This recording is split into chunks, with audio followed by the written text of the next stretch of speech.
2025-yilda trend ranglar qatorida bo'lgan to'q jigarrang gipyur matosdan tikilgan ushbu elegant libosni modellashtirilishini o'rganishni xohlasangiz, ushbu videoni oxirigacha ko'ring. Oldi asosi va bu etak ulanadigan bo'ksa qismi. Xo'p, demak, tepa ko'krak vitichkani yon ko'krak vitichkaga 90 gradus og'mada chizib olamiz va vitichkani ko'chiramiz. Xo'p, demak, yon ko'krak vitichkasini qirqib, tepa ko'krak vitichkani yopamiz. Xo'p, demak, o'rtoqlar, mana tepa yuqori ko'krak vitichkani yon ko'krak vitichkaga ko'chirib oldik va bel vitichka, bo'ksa vitichka ikkalasi ham matoda yedirilib tikiladi. Asos andozamizni oldi qismi belgacha va beldan pastki qismi, bo'ksa qismini pastki qismiga 30 cm uzunlikda tushamiz va oldi qismini matoga ikki qavat holatda bichib, oldini planka qismini yoniga 3 cm qo'shgan holatda chok haqqi bilan bichib olamiz va yonlarini esa albatta 1 cm xohishga qarab 2 cm chok haqqi bilan bichib olsanglar ham bo'ladi.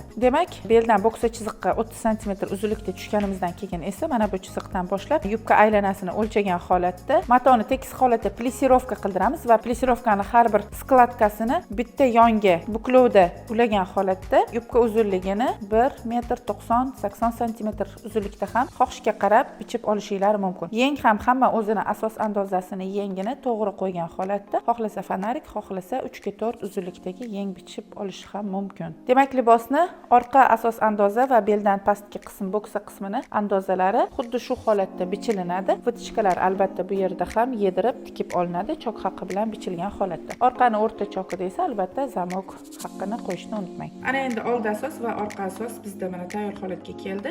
Orqa asosni yoqa o'yindisini va oldi asosni yoqa o'yindisini o'lchab olamiz. Yoqani modellashtirish uchun bizda orqa asos andoza yoqasi 10 cm va oldi yoqa o'yindisi esa 12 cm chiqdi. A3 qog'ozga ana endi tekis chiziq tortib olamiz. Yoqani chizishni boshlaymiz. Bu tarafdan 90 gradus tepaga chiziq tortamiz. Buklovda bo'ladi yoqamiz, tekis chiziq 90 gradusga chizib olamiz. Va mana bu ikkita tutashtirilgan chiziqdan yoniga qarab orqa andozamizni bo'yin o'yindisini chiqarib olamiz 10 cm. Ana endi esa bu chiziqdan yana yonga qarab oldi bo'yin o'yindisi 12 cm chiqqan edi va 12 cm ga yana qo'shimcha ravishda biz 3 cm oldi plankasini hisobini qo'shib olamiz. Va mana shu plankadan tepaga 3 cm chiziq tortib olamiz. Ana endi likalniy lineykamizning formasini mana bu 3 cm bilan mana bu chiziqqa tutashtiramiz. Formasini chiqarib olamiz. Ana endi yoqamizni stoyka balandligi 3 cm bo'ladi. Va bu yerdan ham 3 cm o'lchab turib va mana bu nuqtadan esa lineykani 90 gradus og'ma qo'ygan holatda yana 3 cm bu yerga ham chiziq tortib olamiz. Va bu nuqtalarni likalniy lineykamizning formasi yordamida tutashtirib olamiz. Va qarabsizki, mana yoqamizni stoyka yoqasi tayyor holatga keldi. Endi yoqamizni uchburchak tepa qismini modellashtirishni boshlaymiz. Mana endi bu chiziqdan tepaga yana 3 cm chiqamiz.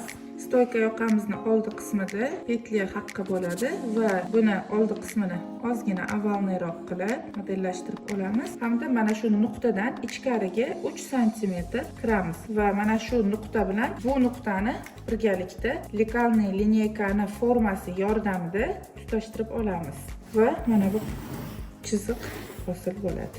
Ana endi yoqani balandligini xohishga ko'ra 5, 4, 3 cm gacha va hattoki 6 cm gacha ko'tarishinglar mumkin. Ana endi esa bu chizig'imizdan 90 gradus qiyalikda tepaga qarab 7 cm balandlikda chiziq chizib olamiz. Ana endi mana shu chiziqdan lineykani tekis qo'ygan holatda ichkariga 7 cm chiziq chizib turib va yoqamizni mana shu 7 cm dan boshlab bu 7 cm chiqqan uchiga likalniy lineykani formasi bilan figura berib olamiz. Va qarabsizlarki, mana shu holatda yoqamiz tayyor. Ana endi mana yoqamiz tayyor holatga keldi. Bu stoyka yoqasi va bu tepa yoqasi. Buni esa matoga qo'yib, chok haqqini 1 cm dan qo'yib bichib olasizlar. Ushbu life hack video siz uchun foydali bo'lgan bo'lsa, ushbu videoni tanish tikuvchilaringizga yuborib qo'ying va videoga like bosishni unutmang.